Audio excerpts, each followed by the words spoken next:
All right, Nick and Andy, big breaking news in the Premier League over the last sort of 24 hours or so is that Arsenal have gone after Ollie Watkins from Aston Villa. Reportedly, a bid of $74 million rejected. But another report from our partners in the UK at Sky Sports say they expect Arsenal to come back in with a second offer for him.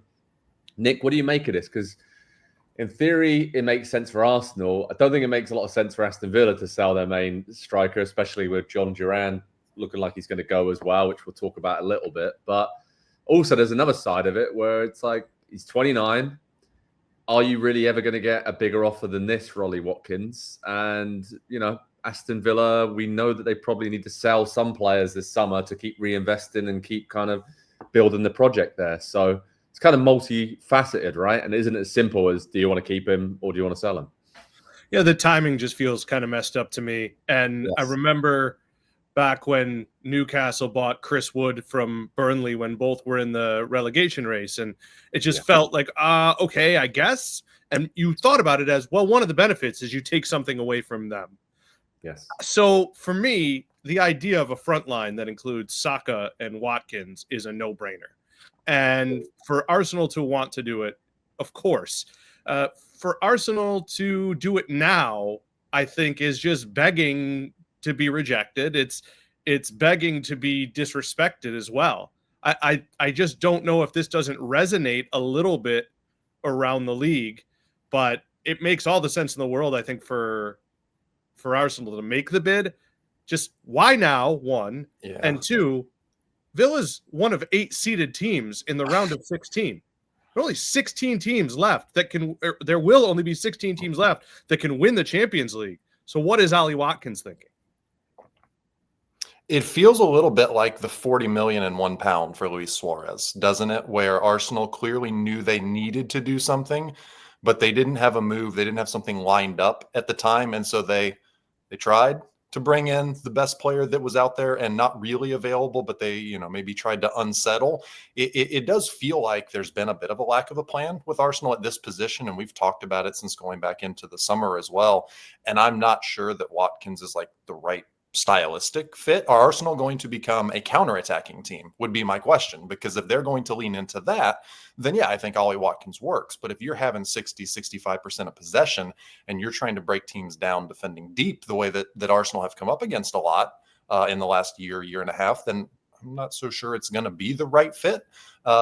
Just stylistically at that point, Arsenal are kind of trying to become the team that Unai Emery built at Aston Villa when they had Unai Emery at the club before. Yeah, I mean, he gives you something totally different than what they have. I guess that's the main point, because Kai Havertz drops deep, can hold it up. We'll see Gabby Jesus, a very different type of striker as well, I think, to Ollie Watkins. And just Ollie Watkins is more prolific than him as well. Yeah. And again, this is no inside information here, but it is very...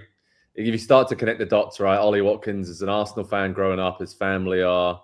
He's 29 years of age. I think, reading between the lines, he probably feels a bit disrespected this year, at Aston Villa for what he's achieved with them. And then there's a lot of talk about, Duran should start over him. They can't play together. And I just feel like now this is like a dream move scenario from him. And it feels like Arsenal really wouldn't have made this bid unless there was some kind of noise, maybe from his camp or some sounding out, where it's like, you could probably get him this window if you put in a decent bid for him. He would probably push for this. So, and I think when you look at the character and the mentality of him as a player, he seems like an Arsenal player. If you look at who they've signed recently, like Declan Rice, that kind of mentality, and they've gone out and spent big on those players. David Raya, players who have extreme experience in the Premier League already by the time they turn up at the club.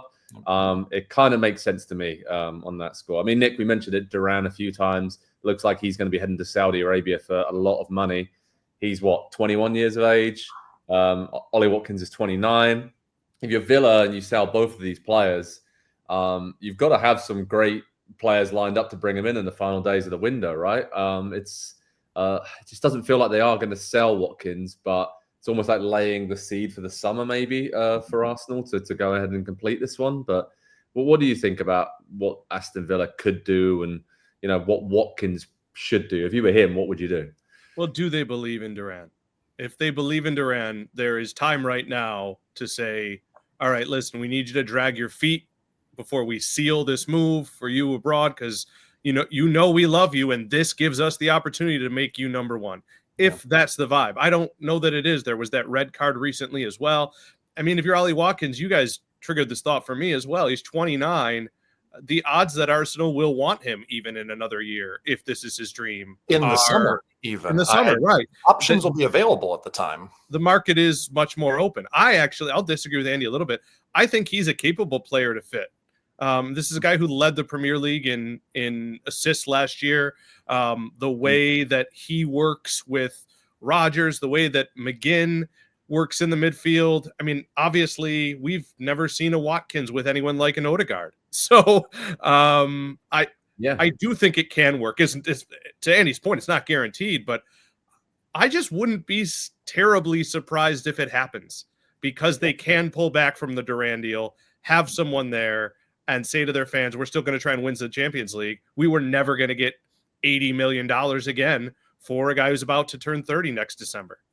It's true, right? It's such an interesting thing. And Andy, you know that Villa have been linked with João Felix. There's a lot of other players that would really want to go there, because we mentioned it.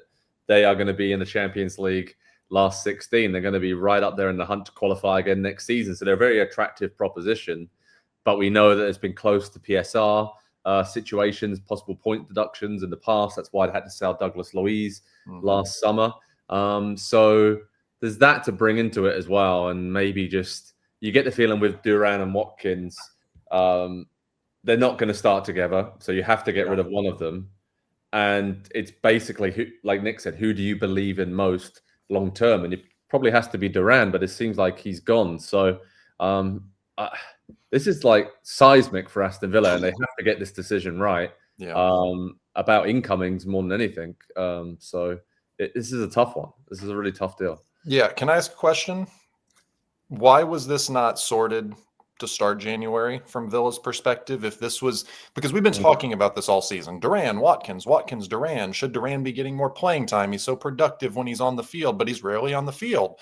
Ollie Watkins has maybe not had the best statistical season that he's had at Villa, but he's still been very good, and they're in the Champions League. And so you take all those factors into account, but we knew this was bubbling a little bit to some degree under the surface, because it did seem like John Duran was not happy with the amount of playing time that he was getting. And so why was there not an idea going into the window? And we can ask this about most clubs in the Premier League this year, I think. But why was there not a plan to start the window? Because if you bring someone, you sell these two now, and then you bring someone in, you need them to hit the ground running in the Premier League, next weekend, in the Champions League next month. And that just seems a little unrealistic to me. Is it just because Arsenal didn't make a bid until now? And I think that's probably why Villa are upset. Maybe if Arsenal makes this bid on January 5th, or at least intimates that they might, the Duran thing doesn't happen, and Arsenal's got a list of 5 guys they can bring in on less than 48 hours notice. Yeah. The transfer market does seem like it's getting a bit dirty, and the way that some of these clubs are maybe operating towards each other, the positions that they're putting themselves in, and obviously the new financial restrictions. Each club is just kind of trying to survive, I guess, financially, or put themselves in the best position, even if it comes at the expense of someone else. Quick question and quick answer. Is Ollie Watkins going to be at Aston Villa when the deadline comes and the window shuts, Nick? Sure. Yeah. Okay. I'm gonna say yes, because it just seems like too big of a deal for all parties involved to come together that quickly, and the way it changes Villa's season, I see them resisting if Duran goes. If Duran goes, and I think he is going to go, then it's unbelievable that Aston Villa would sell Watkins as well. But I just got a feeling like there's something in this in terms of, this makes sense for multiple levels. And I just don't discount the strong feeling that Ollie Watkins would probably have to be like, I'm going to do this. I really want this move. And I think for what he's done for Aston Villa over the last few years, it would suck for them. But I feel like they'd probably have to say, you know what, Arsenal are still in a different stratosphere of club that we are right now. And if he really wants it, then I think it's going to happen. But, we'll wait and see what happens over the next few days. Head over to Pro Soccer Talk on NBCSports.com. Keep you updated with this situation and all of the other transfer news going on around the Premier League as the deadline is getting closer and these deals are really heating up. Hi there, I'm Rebecca Lowe, studio host of NBC's coverage of the Premier League. Don't forget to hit subscribe to watch more videos all season long. And if you want even more Premier League content, from original series to live matches, head over to Peacock.